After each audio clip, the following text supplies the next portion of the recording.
Olá, minha gente querida, tudo bem com vocês?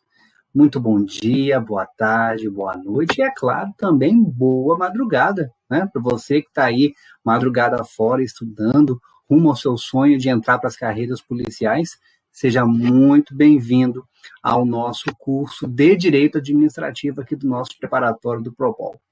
Eu me chamo Thiago Carnim, sou assessor jurídico do Ministério Público do Estado de Rondônia e professor dessas maravilhosas disciplinas que é o direito constitucional, direito administrativo. Venho trabalhando aí já há algum tempo essas disciplinas em preparatórios para concursos públicos e também para quem é da área do direito para o exame da OAB, tá? Gente, eu vou trabalhar com vocês a disciplina de Direito Administrativo. Sei que é uma disciplina-chave, né, uma disciplina, uma peça fundamental aí na sua aprovação, mas também sei que algumas pessoas estão começando do zero, né, estão meio perdidas, a gente não sabe exatamente por onde começar, então não se preocupe, a gente vai começar aqui do zero, né, a nossa matéria de Direito Administrativo, ressaltando, claro, sempre os principais pontos, em tudo aquilo que você tem que focar para a sua preparação, tá bem? Também, recentemente, tive a grata satisfação de ter sido aprovado no concurso público para promotor de justiça no estado do Piauí, com a maior nota da prova oral. Então, a gente está aqui realmente para ajudar vocês, para trazer um pouco da nossa bagagem, da nossa experiência, para, daquilo que for possível, sempre ajudar, né? Facilitar o estudo de vocês, tá? Pessoal, algumas dicas para quem está começando os estudos. Eu sempre gosto de fazer um combinado com vocês, sempre na primeira aula, algumas orientações que são para a vida do concurseiro. Primeira dica, antes da gente entrar na matéria propriamente dita, resolvam muitas questões. Resolvam o maior número de questões possíveis. Ah, Tiago, mas eu estou começando agora, não sei nada, nem comecei a estudar ainda. Em que momento que eu tenho que começar a resolver questões? Já, agora, né? Ah, mas mesmo sem eu saber nada, mesmo sem você não saber nada, sabe? Essa é uma dica que eu dou para vocês. Resolvam questões. Então, se você está nesse momento, né, se preparando aí para as carreiras policiais, pegue aí, mergulhe num bom banco de questões, né, dos concursos passados, das polícias civis dos estados, das polícias militares, e realmente se debulhem, como diria lá na minha terra, se mergulhem nessas questões. Por quê? Ah, mas eu vou errar muita coisa, eu não sei nada. Neste primeiro momento, a gente não está preocupado com os acertos, tá? O que você tem que fazer nesse momento é resolver muitas questões para quê? Para você se familiarizar com aquela disciplina. Então, se por acaso você está tendo contato com o direito administrativo pela primeira vez, pegue questões de direito administrativo para você ver mais ou menos como que as bancas, como que os concursos têm cobrado as questões de direito administrativo. Por quê? Porque quando você for estudar, aí você vai lembrar, opa, isso aqui geralmente cai, isso aqui, sabe? Então você fica com aquela pulguinha atrás da orelha, opa, isso aqui eu vou dar mais atenção. E é exatamente para isso que serve a resolução das questões antes de começar os estudos. Então, todo dia, se possível, né, antes de pegar no pesado, de pegar no material, se puder resolver algumas questões antes, só para dar aquela aquecida no cérebro, é sempre bom, porque aí você, na hora que você for estudar, você já vai com foco, você já sabe mais ou menos o que geralmente mais cai, onde é que estão as pegadinhas, e aí você vai com um foco mais direcionado naqueles pontos que mais caem, né? Porque as matérias geralmente são muito grandes, então não tem por que você ficar, né? Claro, o ideal é você estudar tudo, ter um preparatório muito completo, mas quando sai o edital, a gente tem muito pouco tempo, às vezes 30, 40 dias até a data da prova, então você já ter esse estudo prévio, essa análise prévia vai te ajudar muito a direcionar os teus estudos, tá bom? E, claro, sempre ter um bom material. Eu sempre digo para os meus alunos, você tem que ter um material completo de direito constitucional, de direito administrativo, na minha matéria, língua portuguesa, matemática, raciocínio lógico. Essas matérias sempre vão cair em todos os concursos, ou pelo menos quase todos os concursos. Então, você tem que ter um material completo dessas matérias.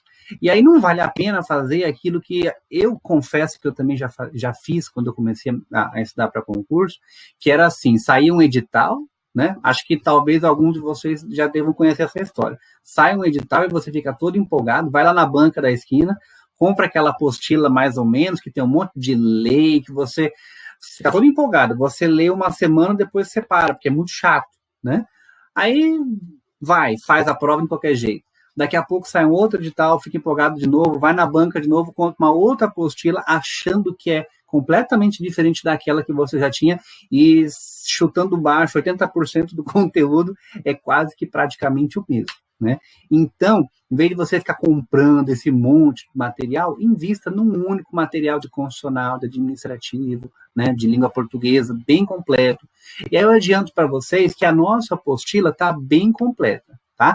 Na aula, como nós temos uma limitação de tempo, claro que a gente não vai falar tudo que está no material de escrito, mas lá no material escrito nós temos realmente um material bem completo para você estudar, para você não precisar realmente ir atrás de outros materiais, tá? Então, você aqui vai ter um material completo para isso também, tá bom?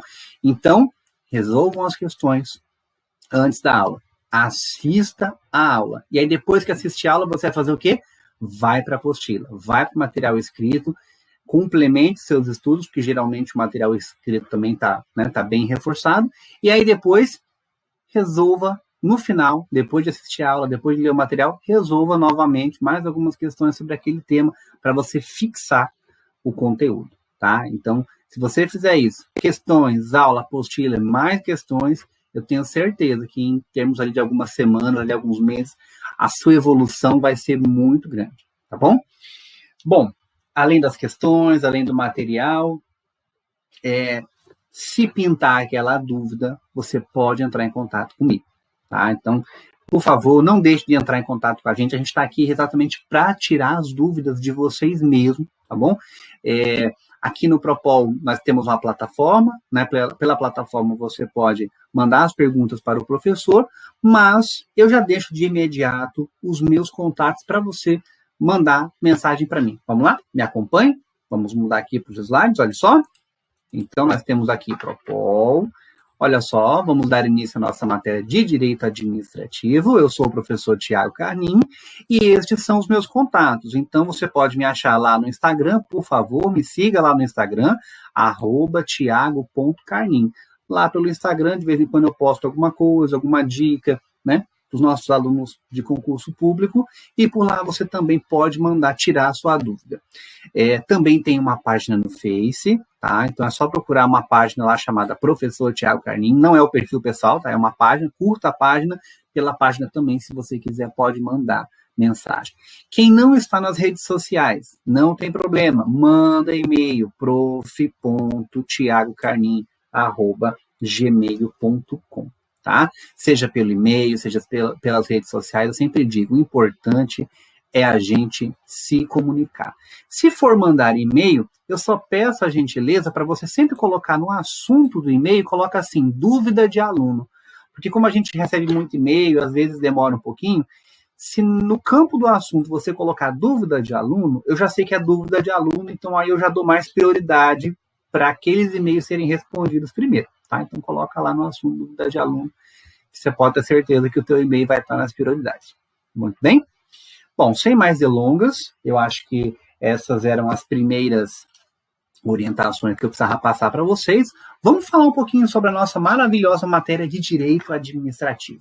Gente, a gente vai falar do primeiro assunto, que é um assunto que sempre cai muito nas provas, né? Sempre tem ali pelo menos uma questãozinha sobre os princípios administrativos, mas antes de falar dos princípios administrativos, vamos entender um pouquinho o que é o direito administrativo, né? Por quê? Porque, como eu disse para vocês, tem duas matérias básicas que sempre caem muito em concursos públicos, que é direito constitucional e direito administrativo. E para vocês que são da área das carreiras policiais, além de constitucional e administrativo, geralmente a maioria dos concursos vai pedir para vocês também, dependendo do cargo, também algumas noções de direito penal e até de processo penal também. É muito comum. Muito bem. Mas o direito constitucional, né, a Constituição, eu sempre brinco dizendo que é como se fosse uma certidão de nascimento de um Estado, de um novo país. Então, né, em outubro de 1988, o Brasil nasceu novamente. E a certidão de nascimento da República Federativa do Brasil é a nossa Constituição. E ela tem esse nome, Constituição, porque ela constitui mesmo, ela formou um Estado novo do zero. Como que vai ser esse Estado? Qual vai ser a forma de governo, a forma de Estado? Como que vai ser o sistema de governo? Se é parlamentarismo, se é presidencialismo? Como é que vai ser a relação entre o executivo e o legislativo? Como está estruturado o judiciário? Quais são os poderes da União, dos estados, dos municípios? Tudo isso é formado, é estruturado pela Constituição. Então, cabe à Constituição fazer tudo isso. Só que a nossa Constituição, além disso, ela é uma Constituição que nós chamamos de Constituição programática. É uma Constituição que dá diretrizes para os nossos governantes. Então, por exemplo, nós temos todo um título da Constituição da ordem social, né?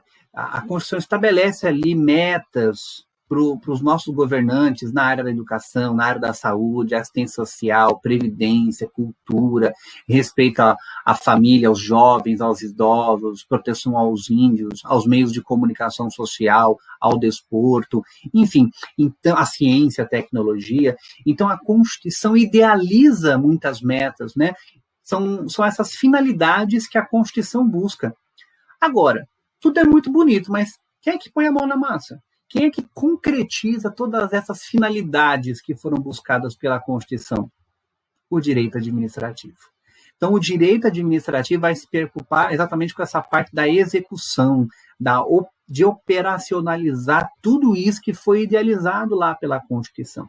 E aí eu já traço para vocês a diferença exatamente de governo e de administração pública. Porque governo é quem decide. E a administração pública é quem executa. Então, quem que é o governo? Né? O governo são aquelas pessoas que geralmente são eleitas pelo povo, que fazem parte da cúpula, né, diretiva. São aquelas pessoas que tomam as decisões, que dão os rumos que o país vai tomar. Né? Então, no âmbito do município, o governo é formado ali pelo município, pelo prefeito, pelos vereadores. Nos estados, temos o governador e os deputados estaduais. E no âmbito federal, temos o presidente da República, o Congresso, né, os deputados federais e os senadores. Todos eles tomam decisões, né? Todos eles aprovam leis, e essas leis mudam, né, as nossas vidas.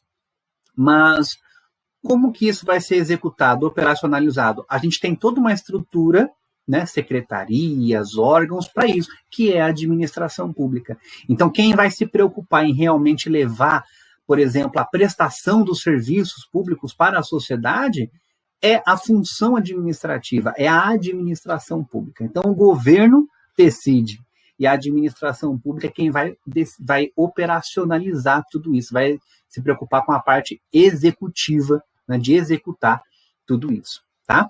E aí nós temos, me acompanha aqui, agora vamos falar agora sim dos princípios, tá? Então vamos falar então um pouquinho agora dos princípios administrativos. Pessoal, essa matéria é muito, muito importante, e eu não estou brincando não. Muitas vezes, infelizmente, por mais que a gente estude, pode acontecer a gente se deparar com alguma questão em que a gente tem alguma dúvida, né? É normal. Mesmo estudando, às vezes, a banca faz realmente, às vezes, nossa, isso aqui eu não li, essa lei eu não li, essa aqui eu não sei. E quando você conhece a lógica, né? Quando você entende a disciplina, você consegue raciocinar, às vezes, mesmo sem saber. E o que vai te dar essa base para você entender uma disciplina? Os princípios. Tá? Então, conhecer os princípios, as bases, né, os pilares do direito administrativo, isso vai te ajudar a entender o direito administrativo, a entender a lógica do direito administrativo, e tenho certeza que só com base nos princípios vocês resolvem muitas questões. Às vezes você está respondendo ali uma questão de licitações, de um tema bem específico, mas só pelo fato de você conhecer bem os direitos, os princípios administrativos, você consegue matar aquela questão. Tá? Então, essa matériazinha é chave. E aí nós temos no direito administrativo 2 princípios norteadores, 2 princípios básicos do direito administrativo, que são a supremacia do interesse público sobre o interesse privado e o princípio da indisponibilidade do interesse público. Pessoal, supremacia do interesse público sobre o interesse privado, o próprio nome já diz tudo, né? O português ajuda. O interesse público sobressai sobre o interesse privado. Se houver um conflito entre o interesse público e o interesse privado, o interesse público prevalece, tá? Eu nunca esqueço, quando eu sou de Curitiba, apesar de eu estar morando em Porto Velho hoje, mas eu nunca me esqueço que lá em Curitiba, há vários anos atrás, tem uma avenida chamada Visconde de Guarapuava, e eu lembro que a prefeitura estava muito preocupada com o tráfego naquela avenida. Ela queria desovar, né, fazer alguma coisa para ajudar a melhorar a circulação dos veículos. E aí, o que ela fez? Num determinado período ali comercial, ela proibiu os veículos de estacionar ali no acostamento, nas vilas, exatamente para facilitar o trânsito. E, claro, alguns comerciantes ficaram chateados, porque isso aqui prejudica meu comércio, meu cliente não pode estacionar, aquela coisa toda, mas paciência, tá? Supremacia tem um interesse privado, de um lado, mas, por outro lado, existe um interesse público, né? Um interesse coletivo, um interesse de toda a sociedade. E aí, quando temos um conflito interesse público e interesse privado, o interesse público sempre vai prevalecer, tá? Quer um outro exemplo muito claro? Desapropriação. Às vezes pode acontecer do Estado precisar tomar a sua propriedade, porque ali naquele local vai ser realizada uma obra pública, por exemplo, e o Estado precisa desapropriar. Claro que, nessa situação, a Constituição garante a pessoa que perdeu a propriedade uma indenização. Ela vai receber o direito, sim, a sua indenização, mas a propriedade ela vai perder, tá? Supremacia do interesse público sobre o interesse privado, tá bom? Então, nós dizemos que a supremacia do interesse público sobre o interesse privado gera prerrogativas, poderes para a administração pública. Então, ela pode fazer valer a sua vontade perante a gente. Então, para isso, ela vai ter algumas prerrogativas, alguns poderes mesmo, tá bom? E aí, nós temos ainda a indisponibilidade do interesse público. Gente, aqui o português também ajuda.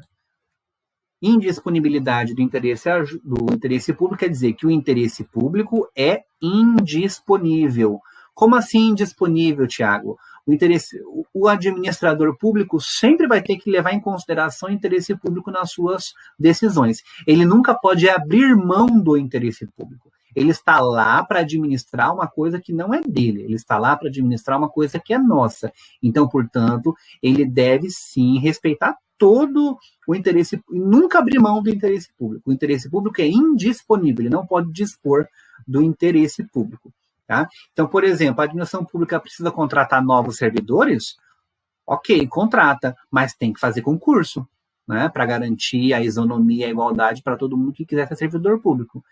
Precisou comprar cadeira, precisa comprar computador? Ótimo, mas vai comprar de quem? Vamos fazer um processo de licitação, né, também para garantir a igualdade, a isonomia para todo mundo que quiser vender para o Estado. Então, nós dizemos que a indisponibilidade, assim como eu falei para vocês que a supremacia gera poderes, né? Prerrogativas. Aqui, prerrogativas, né? Assim como a supremacia do interesse público gera prerrogativas, a indisponibilidade do interesse público gera limitações. Aqui nós temos limitações. Isso. Assim como se de um lado a supremacia do interesse público gera prerrogativas, poderes que a administração pública pode fazer valer, né, sobre a gente. E de outro lado nós temos a indisponibilidade do interesse público, né, que traduz o quê? Limitações para o gestor público. O gestor público não pode fazer tudo o que ele quiser, ele está limitado ao interesse público, ele tem sempre que atuar de acordo com o interesse público, sem nunca abrindo mão dele, tá bom? Tiago, então beleza, esses são os dois principais princípios. Gente, esses dois formam a base do direito administrativo, tá? Esses dois princípios fazem a lógica do direito administrativo. Isso não quer dizer que nós não tenhamos outros. Nós vamos ver agora outros princípios administrativos. Muito bem. Agora, uma pegadinha clássica de prova. Isso sempre aparece em prova. A supremacia do interesse público sobre o interesse privado e a indisponibilidade do interesse público está acima, né, está numa posição hierárquica superior aos outros princípios. E o gabarito é errado. Gente, anote isso. Não existe hierarquia entre princípios, tá? Esses dois princípios que eu falei são importantíssimos, sim, são a base do direito administrativo, sim, mas isso é uma regra geral de interpretação jurídica, isso é uma regra de hermenêutica, constitucional, administrativa, não há hierarquia entre princípios, tá bom? Esses princípios são importantes, mas um não é maior que o outro. Então, tudo vai depender do caso concreto. Cada caso tem as suas particularidades, mas não há hierarquia entre os princípios administrativos. Tá bom? Muito bem. Agora que nós falamos da supremacia do interesse público sobre o interesse privado e da indisponibilidade do interesse público, vamos começar a falar dos princípios expressos na Constituição. Tá? Eu até deveria ter colocado aqui, ó, faço essa anotação. Aqui está princípios expressos na Constituição, tá bom? Porque eu vou falar de vários princípios agora aqui nesse momento. Aí você pensa assim, são os princípios... porque esse princípio expresso é aquilo que está realmente expresso, né? Que está lá no direito, né? No nosso sistema de ordenamento jurídico. E aí tem outros princípios que eu vou falar aqui que não estão na Constituição, mas estão nas leis, estão em outros lugares, estão positivados, estão no direito, né? Então, tem que tomar cuidado que quando eu falo em princípios expressos, estou falando dos princípios expressos na Constituição. Quando eu falar dos princípios implícitos, são aqueles princípios que não estão na Constituição, mas estão expressos, sim, em outras leis administrativas, tá bom? Mas vamos falar dos princípios que estão expressos na Constituição nesse momento. E aí, para falar de princípios expressos, aliás, para começar a falar de direito administrativo, eu não posso deixar de falar do artigo 37, o artigo 37 da Constituição Federal. O artigo 37 da Constituição Federal, ele dá a base do direito administrativo, tá, gente? Então, isso aqui é muito importante. Toda a base do direito administrativo está nesse artiguinho aqui, o artigo 37. E o artigo 37 traz 5 princípios que alguns de vocês já conhecem, se não conhecem, vamos conhecer agora, que é o famoso LIMP, né? Olha aqui. É o LIMP. Opa, não dá aqui para fazer. Tá. Tá a palavrinha chamada LIMP, e aí cada letrinha, né, da palavra LIMP forma uma nova palavra. Então, nós temos aqui o LIMP, o L é de legalidade, o I é de impessoalidade, o M é de moralidade, o P é de publicidade e o E é de eficiência. Legalidade, impessoalidade, moralidade, publicidade e eficiência, tá bom? Então, legalidade, impessoalidade, moralidade, publicidade e eficiência. Esses são 5 princípios que formam a palavrinha LIMP, tá? E eles são realmente a base do direito administrativo. Pessoal, se eventualmente eu estiver falando meio rápido, eu sei que às vezes tem hora que eu começo a acelerar e eu falo mesmo, mas é porque eu realmente quero trazer aqui o maior número de informação possível para vocês. O bom, né, de vocês estarem aí no vídeo é que vocês podem voltar com calma, né? E aí eu consigo, e ao mesmo tempo eu consigo trazer o maior número de informações para vocês, que é realmente a minha grande preocupação, tá? Então não se preocupe, se tiver que voltar no vídeo, volta, pausa, quantas vezes precisar, para a gente poder absorver tudo aqui que a gente está falando. Bom, mas vamos começar, ó. Primeiro princípio, legalidade, impessoalidade, moralidade, publicidade e eficiência. E o bacana é que eles estão exatamente nessa ordem no texto da Constituição, tá? Então, é o LIMP mesmo, formado exatamente nessa ordem. Bom, vamos falar aqui agora sobre o princípio da legalidade. Gente, o princípio da legalidade quer dizer, óbvio, que a administração pública tem que agir de acordo com a lei, né? Isso parece meio tranquilo, meio óbvio, ok. Agora, o que seria agir de acordo com a lei? Né? Então, a gente não pode confundir, primeiro, por exemplo, a legalidade lato sensu, né? A legalidade no sentido amplo, que é a legalidade que a gente aprende lá no direito constitucional entre os particulares. Então, como que funciona lá no direito constitucional? Lá no direito constitucional, quando a gente estuda o artigo 5º da Constituição Federal, a gente vê que todos são iguais perante a lei, aquela coisa toda, né? E aí, num dos primeiros incisos do artigo 5º, nós temos lá a regrinha do princípio da legalidade. Ninguém será obrigado a fazer nada, senão em virtude de lei. Essa não é a legalidade do direito administrativo. Essa é a legalidade entre nós, particulares, né, para o direito privado, para o direito civil, entre os particulares. Por quê? Porque entre particulares eu tenho muito mais liberdade. Né? Se eu celebro um contrato com uma outra pessoa, eu e essa outra pessoa, nós podemos fazer o que quiser nesse contrato. A gente pode colocar as cláusulas que a gente quiser, claro, que desde que não seja algo que seja proibido pelo direito. Agora, se não é proibido pelo direito, a gente pode fazer o que a gente quiser.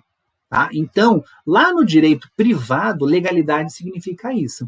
Se o direito permite, eu posso fazer. Se o direito proíbe, eu não posso fazer.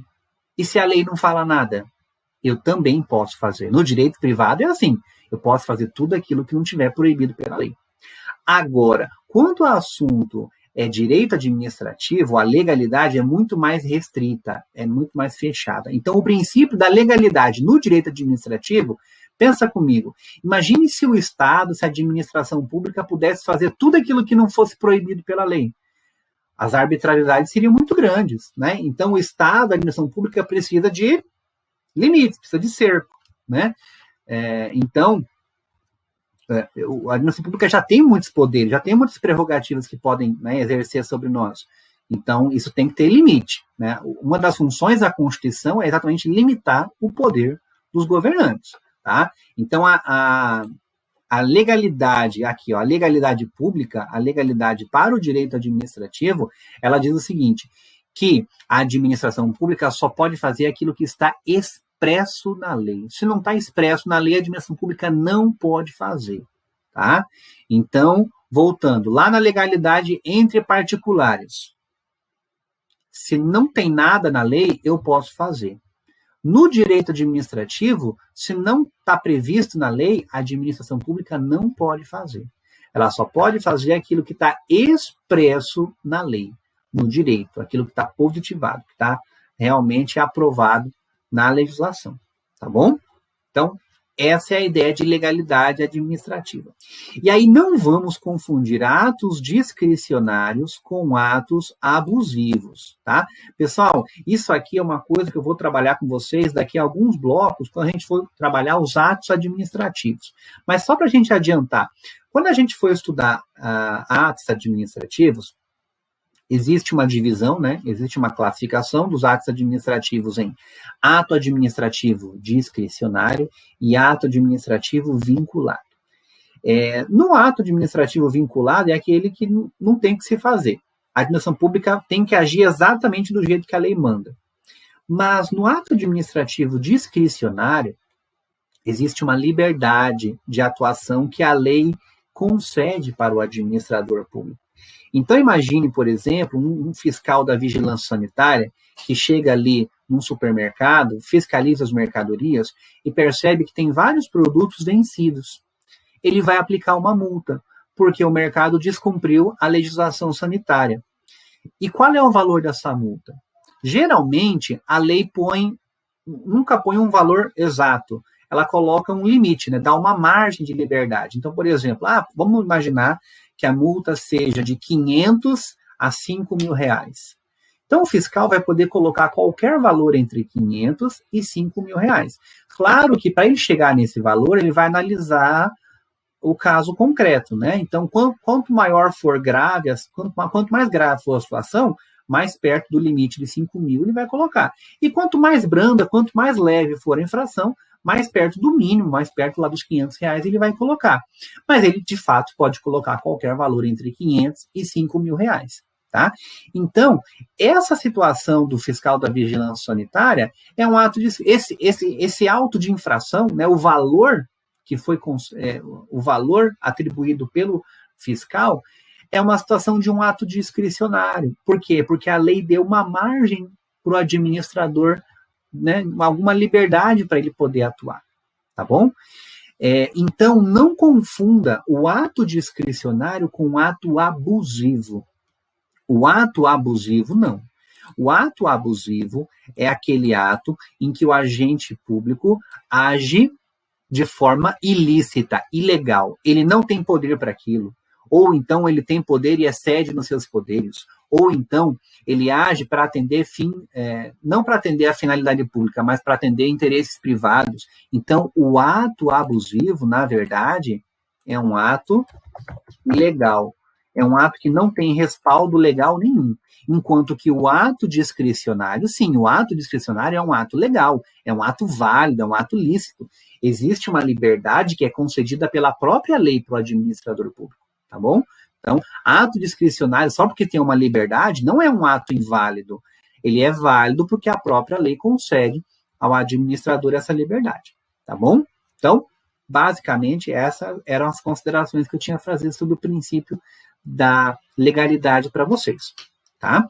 Vamos falar aqui rapidamente antes da gente fazer o intervalinho, do princípio da impessoalidade. Gente, o princípio da impessoalidade, ele geralmente tem aqui duas facetas.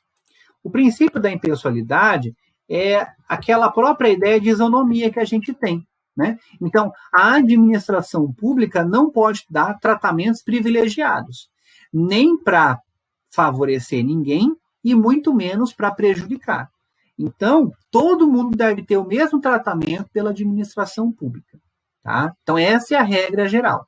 Não pode ter tratamento discriminatório entre as pessoas. A ideia da impessoalidade é essa. Se o Estado é para todos, ele deve agir todos da mesma forma, tá? Então, essa é a ideia de impessoalidade, ok? Bom, mas também existe uma outra ideia de impessoalidade que a professora Maria Silvia de Pietro nos ensina, que ela chama aí de teoria do órgão, né? A teoria do órgão. Como que funciona essa ideia aqui? Imagine, por exemplo, que você vai até uma repartição pública e pede uma certidão. Você está precisando de uma certidão, vai lá, o órgão expede para você uma certidão. E aí o servidor João te atende e, né, você paga lá o emolumento e expede uma certidão para você. Importa para você quem que expediu a certidão, se foi o servidor João, se foi a servidora Maria ou o José?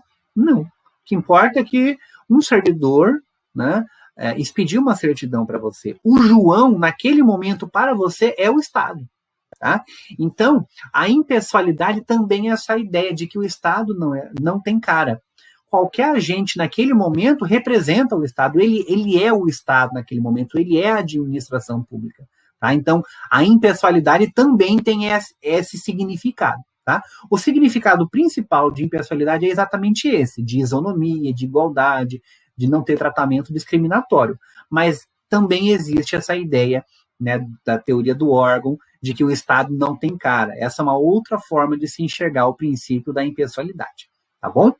Gente querida e amada, eu vou fazer um intervalo rapidinho, e aí daqui a pouco a gente conversa um pouquinho mais sobre esse princípio da impessoalidade, que aí eu quero falar também de nepotismo, de outras situações que envolvem, infelizmente, esse princípio da impessoalidade. Eu volto já.